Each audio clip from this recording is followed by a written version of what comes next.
before the damage, consider. Oh, the evil Dimir laugh. You deserved it, my friend. You really did.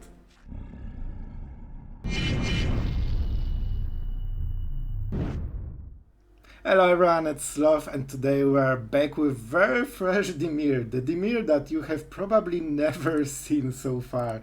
And believe me, I know because I have never seen this deck. I actually made it today because I felt that we need to do something fresh, like playing the same Dimir deck is a bit boring. We need to spice it up, and this is the result. And not only we did spice it up, I actually created a monster in the process. Because, oh boy, you might think Spell Satchel is just a 2-mana artifact that gives... Oh no! This is the terror of the ladder right now. Enemies just run when they see this card. It kills them and makes them scared. It does all the nasty stuff. It's just more threatening than the Hullbreaker, by far. You will see in the video, it seems this way actually. This card was so funny today, like I do enjoy playing this one. Alright, so back to the rest of the deck. Yes, we play Cosmos Elixir. In some videos ago, I said that Cosmos Elixir is a really fun card and it actually makes a pretty interesting place in the control deck. And I said that I will play with this more. And I didn't. So now we need to fix this, and this is a Cosmos Elixir Dimir control. Here you have it. Fan favorite, my favorite. I loved the outcome. What is funny, I expected this deck to be crashed on ladder. Like, I really did. Because, like, you know, we are not playing the meta cards. And that's not the case. Like, we won most of the games by far. And it was so fun. So definitely a real deck here we are. You could think that having the deck with those cards is impossible, but it actually worked really well. When you watch the videos, things like decide for yourself, but it just felt that those cards really contributed a lot to the winning, especially Cosmos Elixir. It's just such a powerful card against decks that, you know, play with fire. What it does, 2 damage for 1 mana. This 2 life for 0 mana, basically. So when you start playing Cosmos Elixirs and they cannot kill you in 2 turns, they just fall behind so quickly it's not even funny. And suddenly, whatever they do, you just don't care, because it's not threatening at all. You actually can out-heal their creatures very often. So that's insane, especially we have 3 elixirs, so potentially you can heal 6 damage a turn. We also have Meathook Massacre, we also have Marsh. You can out-heal them so hard, you don't care about their board, which is funny. And at the same time, you have Meathook Massacre as a sweeper, so at some point, they need to commit so much to the board to just, you know, injure you in any way, and you just sweep everything. And then they are just so behind, like, they don't have good answers versus Cosmos Elixir, unless they can kill it, or they kill you next turn. Alright. Let's talk about the deck. 5-minute intro and nothing was said about the deck, basically. So this is like the typical Dimir shell in a way. So we have like double Devious Cover-Up, but this is very important. This, like, you can overdraw with Cosmos Elixir. Remember, it's not conditional. You have to draw a card. For this reason, very often you want to shuffle cards into your deck with Devious Cover-Up just to draw them with elixirs. And don't overplay them. If you cast all 3 elixirs, you are drawing 4 cards a turn until the end of the game. So sometimes you need to be careful because it's hard to kill the enemy so fast. But if you play it right, it works perfectly and you have such a card advantage that enemy just cannot play around you. You will see in one of the games, enemy tried. Like, he really tried to, you know, overwhelm us. It's not possible. We are too of a control deck to get overwhelmed. And that's what Devious Cover-Up does. It's actually a very crucial card for the deck. If you had 1 less, the deck wouldn't work anymore. So, stay with this one. Soul Shatter, we wanted a 3-drop. I wanted something to cast for 3 mana, because otherwise our turns will be a bit slow on turn 3. Like, originally I had something like this, because I wanted 1 Celestus for the artifact synergy, but I decided we need to have a little smooth smoother curve. Even with Spell Satchel, I guess you can, work around this 1 mana, but it's not healthy, so Soul Shatter is a very good filler if you don't have a good 3-drop. And Go Blank is situational, but it's good to have at least one card that gets rid of the graveyard. Especially with Devious Cover-Up, you basically can cast it as much time as you want. And you also have the Hive against Tenacious Under. A Tenacious Underdog is a pain if you cannot answer it in the longer game. And the Spell Satchel, the hero we don't deserve, but we got it today. 2-mana artifact, Magecraft. Whenever you cast instant sorcery, you put a counter, and those counters make you mana. If you remove 3, you can draw a card. So it's either a mana rock for 2 mana or something that draws you cards. And you need to decide which one is more important. From my experience, usually, we are building the deck to be mana hungry. We have a lot of synergies with expensive cards. Even like Professor Onyx, you want to cast it and also have Devious Cover-Up and Negate in the back. So usually a lot of mana helps, but sometimes you might want to draw the card. Don't forget this gets a very good synergy with Tezzeret, and that's why we play 4 Spell Satchels, because at some point we can translate them into creatures, and then they become a 2-mana 4/4 that gives you cards or mana, and that's pretty insane. Also, you can, if you cast the ability from Spell Satchel, the draw thing, as a first thing in the turn, it costs only 1 mana.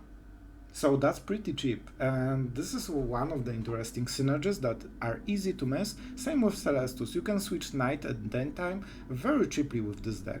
And sometimes when you get flooded with lands, triggering Celestus 2 times while keeping your counterspell is amazingly big deal, so don't miss this one. Alright, so this one creates a Dorks. So for -2 you make a 4/4. It's usually Spell Satchel. Cosmos Elixir is such a good card that you generally don't want to give it up, but in the worst case, if you are, for example, extremely winning and you don't want to overdraw, you theoretically just can kill your own elixirs this way, but I didn't do it. Maybe sometimes you need it, but generally you create a very strong blockers. Casting 4 mana Planewalker that creates a 4/4 blocker is insane value, because you basically cast a 4 mana 4/4 and Planewalker is like an extra. If the board is empty, not many decks can answer this situation, and when this starts to draw cards, you can, Spell Satchels are amazing fuel for Tezzeret, because +1 means that you draw 2 cards and you discard a Spell Satchel. And suddenly you get a very big card advantage for a 4 mana Planewalker. And it also enables more of the -2. Maybe Ultimate, but to be honest, Ultimate doesn't seem very important. We're mostly -2 and +1. And it's great to cycle the lands if you get flooded. We actually don't have a lot of lands, only 22, and 4 Jwari, so we shouldn't get flooded. Watch the games and repeat it then. Okay. Oh yeah. Games. Okay, with that being said, we also have a lot of situational cards because of the cycling with Tezzeret. So we have double Ray of Enfeeblement, and of course we have those Jwaris that sometimes might not be important, sometimes Go Blank might be not important. If enemy is top decking, you don't need Go Blank if he doesn't use the graveyard. And that's it. We have Consider is a good filler for the deck, because we have those Spell Satchels, so they benefit from extremely cheap spells, and this is good to just, curate your draws if you want removal, land, things like this. They fix a bit of an early game, and that's something I like. We play Double Hole because this deck doesn't have a lot of win conditions. This is something you need to be careful. Our win conditions are Tezzeret with -2, so he makes the creature dorks, Professor Onyx, and Hall of the Storm Giants with the Hive, but mostly Hall. Hive is very easy to kill. And I guess Devious Cover-Up as an infinite cycle of value and cards, so you cannot deck out. So that's also emergency win condition. And the deck plays out very nicely. I was surprised. The turn when you play Spell Satchel is definitely clunky. It does feel like a bad turn. But the rest of the game is just very useful to have this on the board, and the extra mana helps every single game. even for casting Cosmos Elixir, it's extremely expensive. Like 4 mana main phase is a lot, and it means that you tap out, you cannot keep up the counters. Spell Satchel really does help with this. One thing you need to remember, tap this manually if you feel that you need colored mana. We have a lot of 1 colored mana spells, even like March, and when you are left with only Spell Satchel, you cannot play any of them. Sometimes you want to waste this counter just to be ready with plays if enemy plays something devastating. Alright?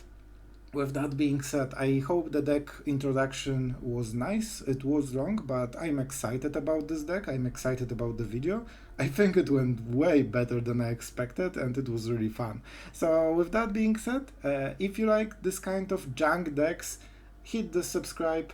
I have the stats, so if a lot of people subscribe, maybe we'll have more junk, because I honestly enjoyed making those decks.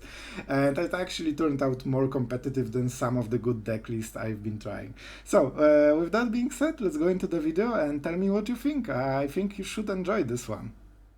I mean, I hope we are against creature deck. Yeah, I will.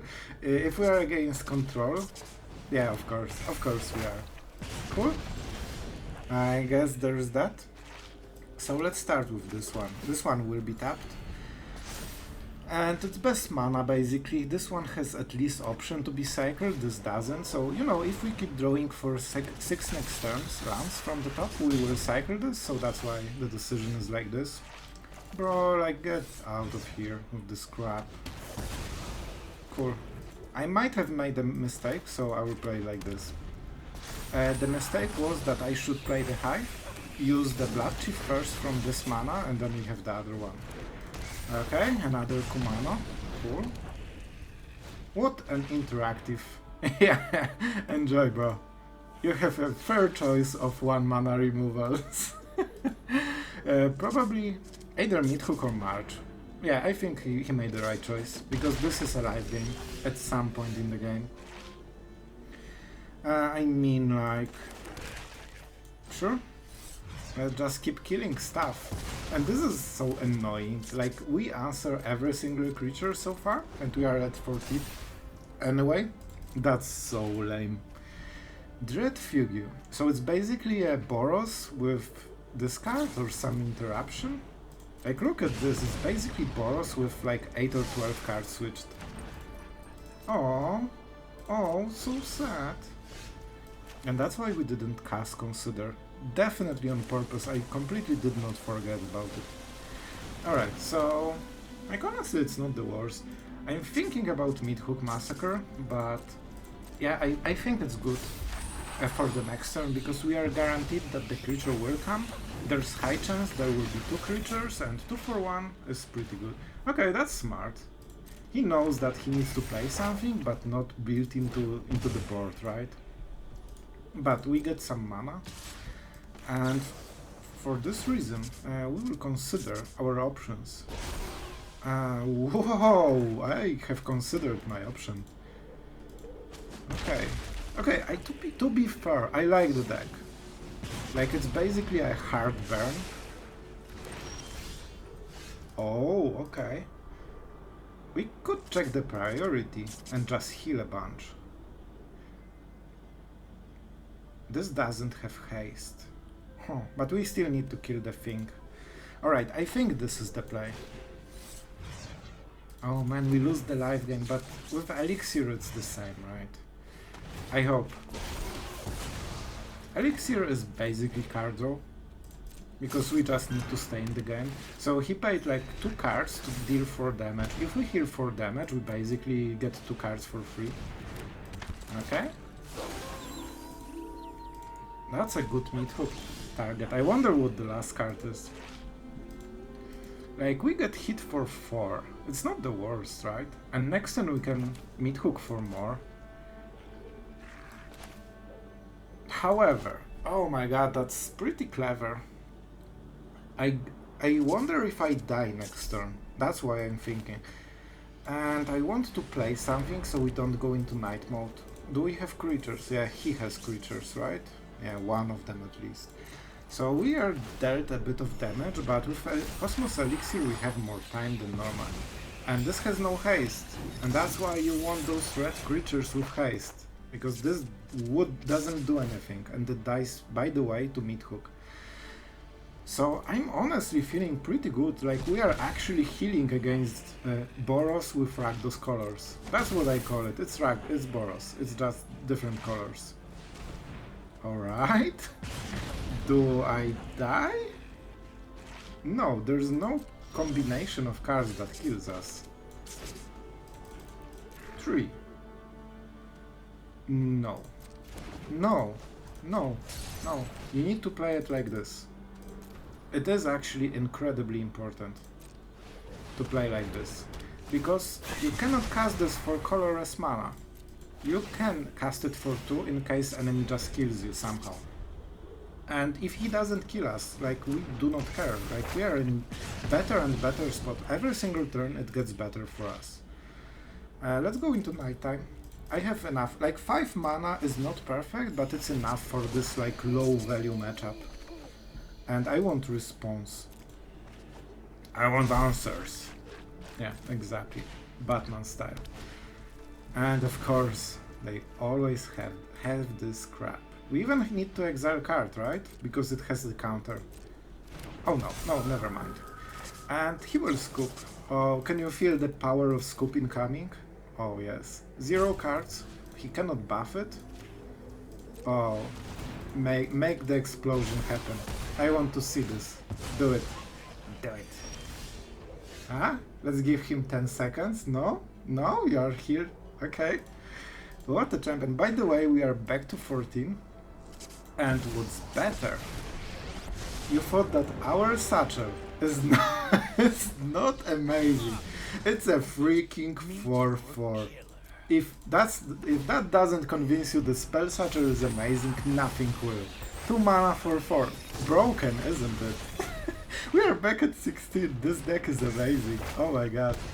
I cannot believe that we are just destroying Rakdos Boros so much.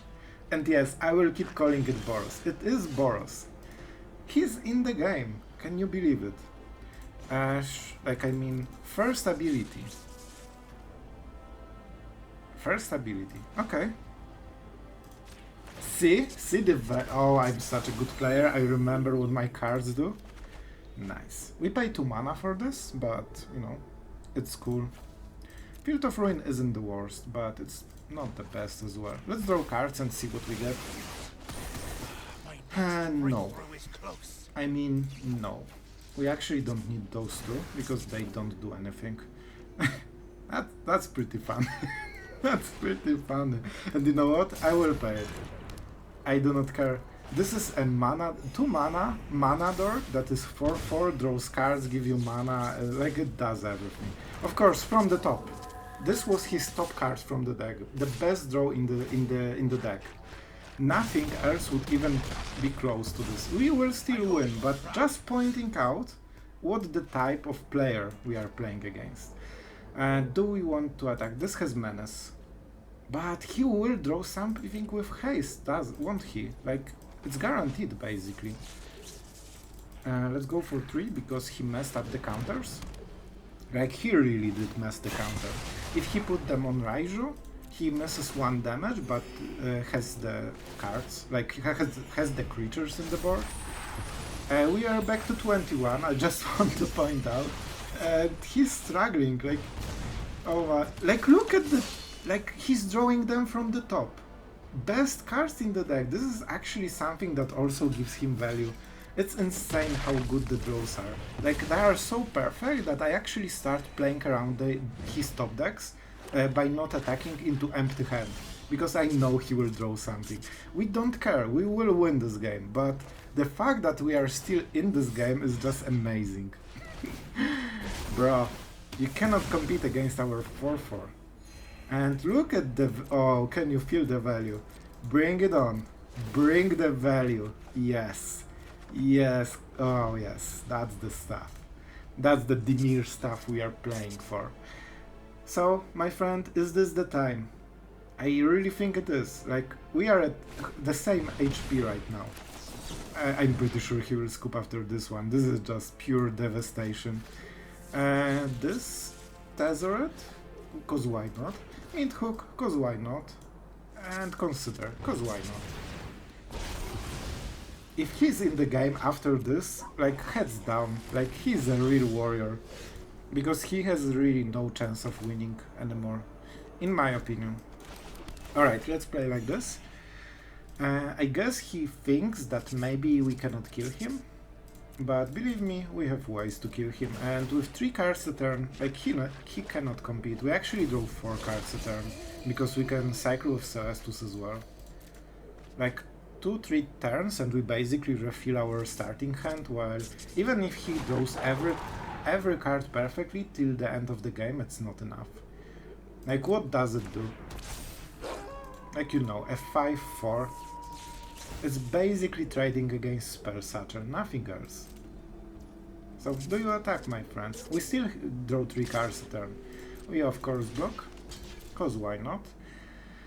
And do we do something else? Not really, we don't care. Enjoy 1 damage, we are back to 24 only. Oh, sorry, it actually didn't go down. Oh, my bad. We can play some cards.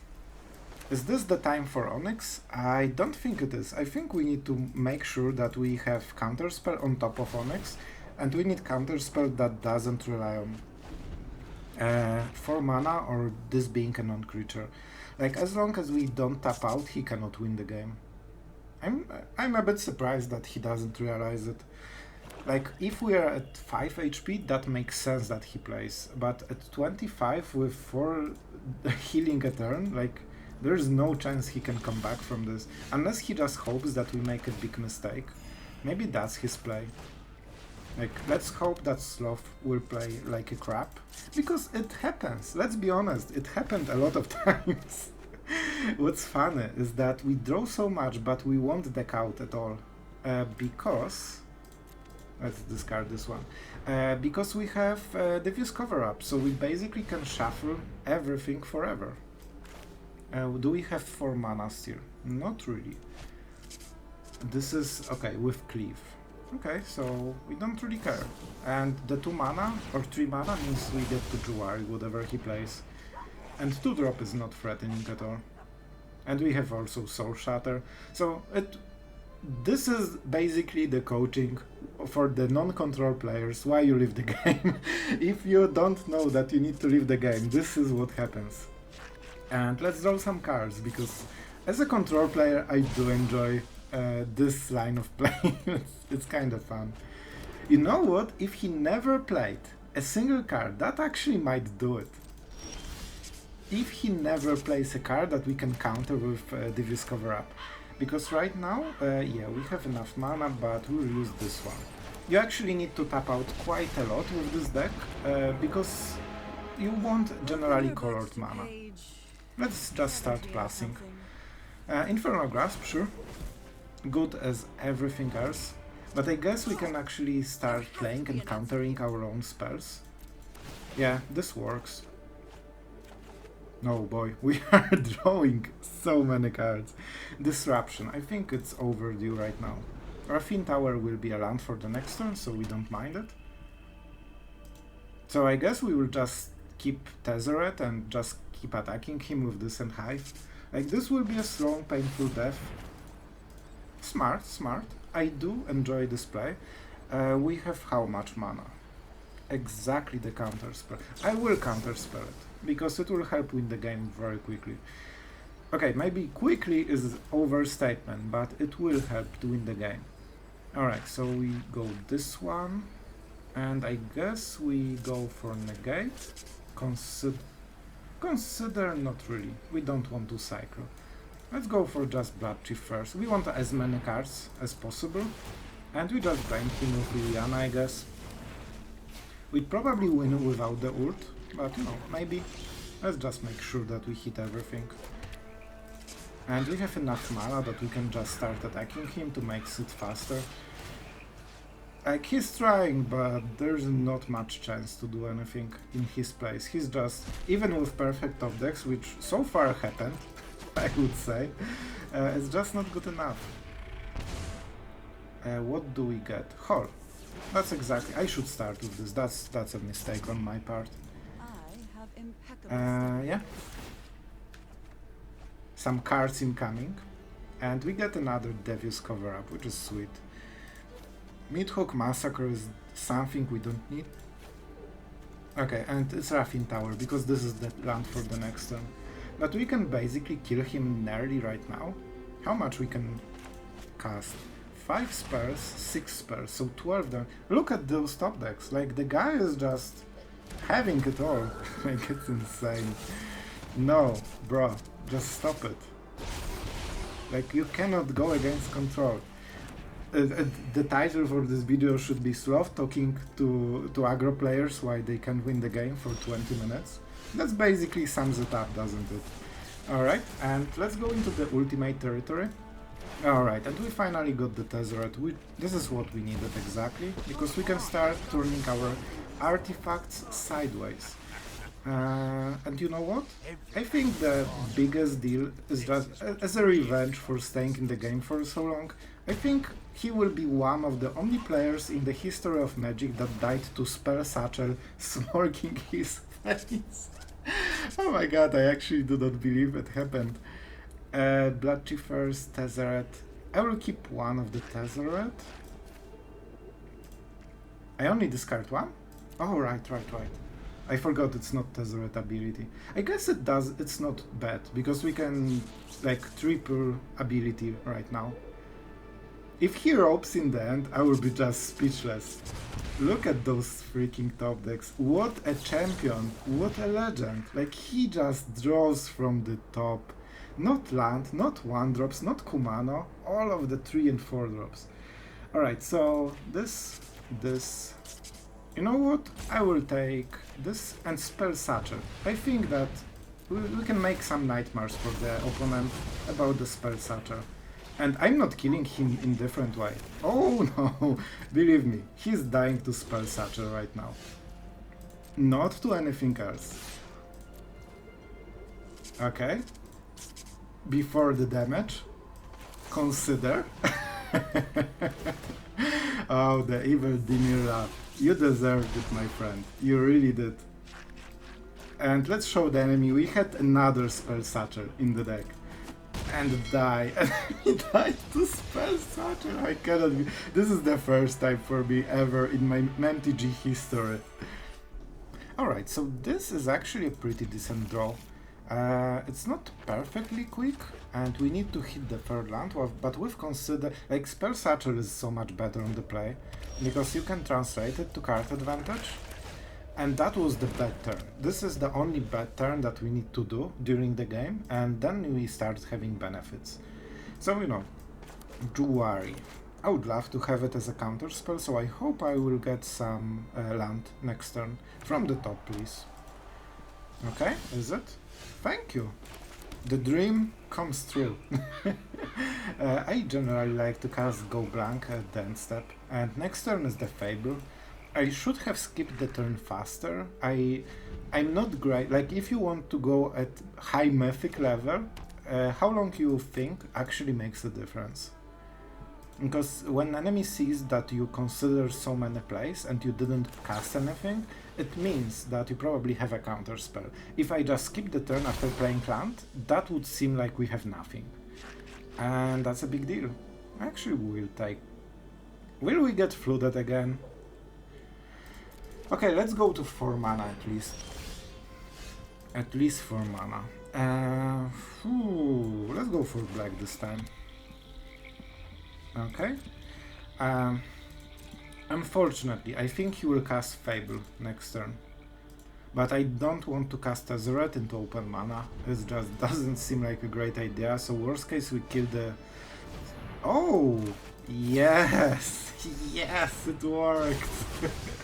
We got the count. Yes, and that was enough. Ladies and gentlemen, that was enough to win the game. He got so scared of the Satchel, he just said, oh my god, I cannot win against this beast. Okay, cool. Alright, we are on the draw. Definitely worse. All of our lands are tapped. We didn't draw a single untapped land. Thank you, deck, for confirming what we see. However, it's not the worst because we have so much cheap removal like Bloodchief first, Jwari, Infernal Grasp, things like this, so we can keep up, I hope. This will be the last turn with the Tapland. I will take Jwari next turn. It is a bit awkward, not gonna lie. However, the awkwardness just ended. We need a 4-drop, so we need to cast Raffine Tower right now, because we need untap land for the next turn. That's perfect. I think it's Jwari, because this is better. Like, this is actually a big difference how you play. And let's just talk what happened, because if you're learning Magic, definitely think about this. This is a very conditional counterspell that only works in very weird situations. We want to tap out this turn. This turn we are playing Tezzeret on the empty board, so it means that we will be tapped out, so we cannot cast Jwari to whatever he plays. But we can do for the Infernal Grasp, and that's why we made this decision. I know it was boring for 2 seconds, but I really do think that was important. Sorry, spell Satchel. I think for additional cards I will sacrifice you. My friend, my companion, my... yeah, and see, that was exactly everything. You need to show them the spell Satchel and they just cannot bear. I think we won all of the games by showing spell Satchel so far. Oh my god, it's so funny. Alright, opponent goes first. We have pretty slow hand. But we get some life gain, and at the same time I think we have enough value to justify the slow start. This is actually a good draw. March will also give us way more time. Like, I like March because it just gives you more time than you should have. Oh, I see, you sneaky bastard. So, we have enough mana, we don't need double black right now. So, do we want to Infernal Grasp right now? I honestly think we do. Like, this card is really scary. The fact that they get ramp, they get cards. Like, we need to cut them out of value for the game, because Shambling Gas already puts them at big disadvantage. When you start playing this card, you do notice that it has some problems. Like, it really does. Let's go for blue, because we can cast other spells, but we cannot cast Tezzeret. And, well, I think Satchel is the way to go. Worst case, we can exile the Ray if something goes really wrong, but you know, we are trying. Like, we need to cast it as soon as possible. There's never a good time to cast Satchel, you are always feeling a bit behind. But when you get it going, you can start sooner or later just draw cards, you know? And they don't really do anything, like, they didn't put any pressure on the board, and now we are back with the value. So that's pretty sweet. And let's go with Celestus. Celestus will help a lot. We can cycle the Ray, so right now we don't want to waste the Ray. And we have enough mana to cast Jwari and Ray. Yeah, that's unfortunate, but kinda expected. I feel that it might go last turn, right? Okay, that's a pretty smart choice. He will get punished for it, but it's still a smart choice. So we can go for maximum what? 1, 2, 3. Yeah, not enough. So we need to do it main phase. Or just do it. You know what? This is not the worst. Alright, so we could cast Tezzeret. Then we cannot kill the Lorf, right? So I think it's still worth it. And let's start to put those Magecraft triggers. It will slowly grind up, and I think we use it for value. In this matchup, you can see enemy has 5 cards in the hand, we have 4. So we need to catch up. The fact that he always is outside Jwari hurts quite a lot, to be honest. Let's see how he decides to play this time. 4. I think we just rinse and repeat. Blood on the Snow will be a problem. I think this is his play for the future turn. Go blank. Go blank is a big deal. Alright, how do we do this? We need 3, right? Okay. So a little bit off still. We definitely go for 4.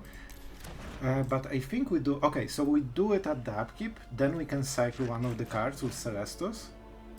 And that's pretty sweet. You need to think, like, Celestus is a really good card when you start playing around it. And now, I guess we can draw a card and see first. Yeah, Ray is not important here. Alright, and now let's kill the Lorf. So at the upkeep, enemy cannot activate any abilities, right? So that's the point.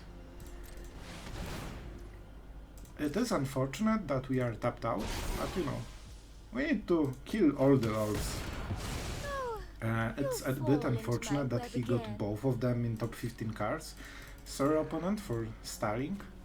Oh, hi to you. I remember you. Weren't you roping or something like this? Okay, so a lot of card advantage, but at the same time no value in the board. So let's see his 4-drop. Okay, that is a bit of a scary card. And that's why we also play the Celestus. We cycle through the scrap. And let's play land. Let's play a Planewalker. And let's start drawing maybe. I think that that's something we need to do.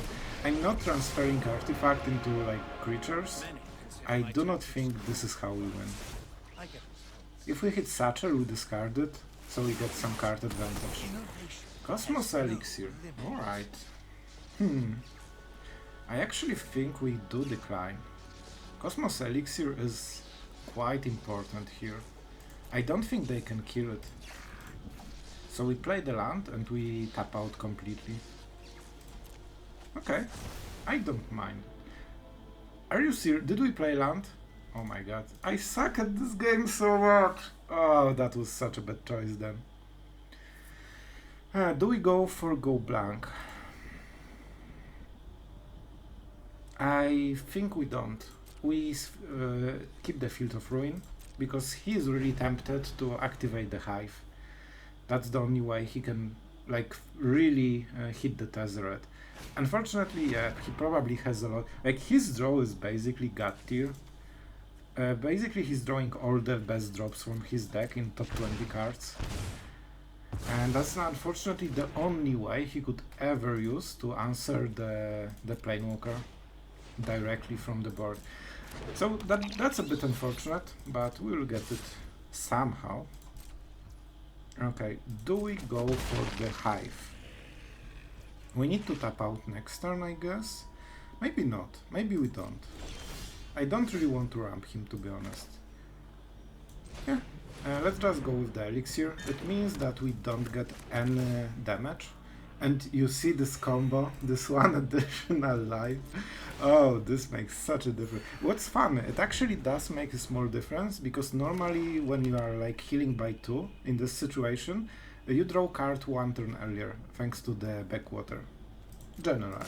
But it's not a big deal. Definitely not a big deal. And we need to cast some spells so we can start drawing with the spell Satchel. I got a bit triggered and I actually forgot about using Celestus correctly, but I think we would still play the same, right? Most likely. My turn. Okay, sure. Okay, let's go into the night. Yeah, I think that's the way. Planewalker is definitely not what we like to see, but sooner or later we will cycle the lands. And enemy has so many cards that he's very incentivized to, you know, do the thing. Like play 2 cards in a turn, so we might switch back again. And he cannot force us to play cards if we don't want to. Let's draw. That's a good draw. Sorin is always a problem.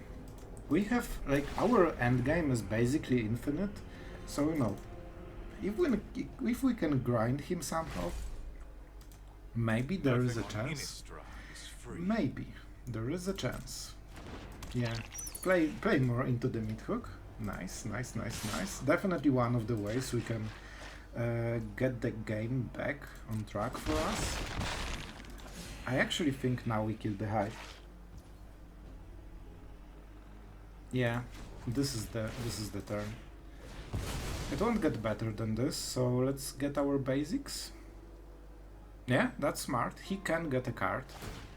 But I I think the effect fizzles and nobody gets a land, right? So we are both one land behind, but he translates it into card. But he's also tapped out this turn, so that's good to know.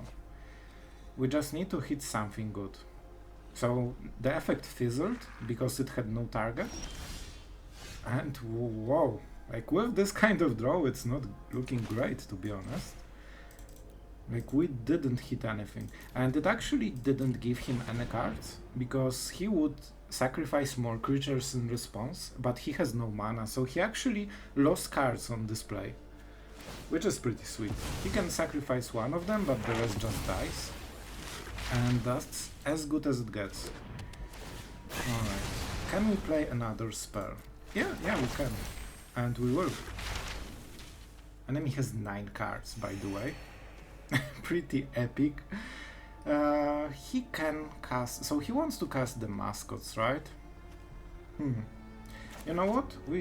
No, we don't have enough mana. I wanted to switch Celestus mode. But we cannot. If we go blank, he just discards 2 cards out of his 10. If he wants to cast Mascot Exhibition, it means that he needs to discard a lot of cards. No, bro. No, bro. We are actually thinking. We have actually board with stuff, you know? And I will play one of the lands. But this one stays for cycling. And unfortunately, we don't have enough things in the board that we can cast the Celestus ability. So a bit unfortunate. But he will double cast probably. Okay, that's Mascot Exhibition. And what is the second play? Alright, so he goes for the heavy board to try to kill us through the elixir and through the Meathook Massacre. Okay, and now we want to... Man, can I stop drawing some, like, only lands? Like, we are not drawing anything except lands so far. That's a bit annoying. Not gonna lie. Enemy is drawing Invoke Disperse and we are drawing lands from the top, while we have basically 22 lands, except Jwari. And we are still flooded with 22 lands. That's kinda insane. Okay, so now it looks way better. We get a lot of damage this turn, so 6, 9, 11. But we heal slowly, so we are okay. I guess we draw with Spell Satchel. Yeah, he will switch to Daytime. But you know what? Okay, this is better. This is basically the same as card draw. Because our hand just plain sucks completely. When you think it couldn't be worse. It seems that we still have some lands in the deck. Amazing. We are, by the way, at 18. Oh boy, it's so annoying. Our last 4 cards were lands. Like, even with Celestus cycling and drawing cards, like, we are still basically empty-handed. While enemy is just going crazy. Okay. If we remove this one, we still have a turn. Enemy is just drawing all of his high impact cards from the top, and we are drawing the worst cards in our deck. It's a bit insane. Like, look at this crap. Like, look at this, what's going on? We actually only draw lands from 5 turns. Which is insane, because do you see this? Do you see this? With all the cycling, we cannot hit a single card that is not a land. It's insane. And that's the point. I only ran 22 lands, if I recall. So it means that we are getting such a flood. Like, we are not even halfway through our deck, and we are nearly out of lands in the deck. That's a good game. Like, we cannot compete without our cards.